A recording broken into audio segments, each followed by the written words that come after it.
Uğurlu olsun da şu niyet yukarıdan şu niyetler geçsin. Uğurlu olsun ha. Şunlar uğurlu ol.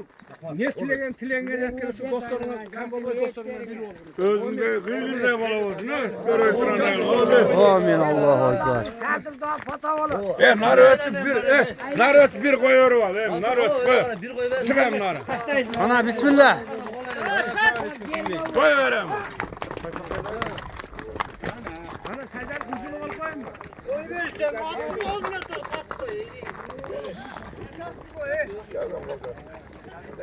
Ana gitti ulak.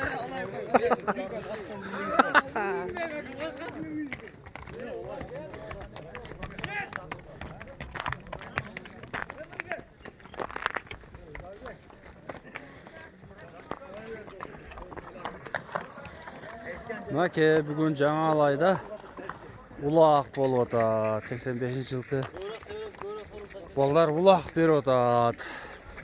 Bir dostumuzga pat alıp.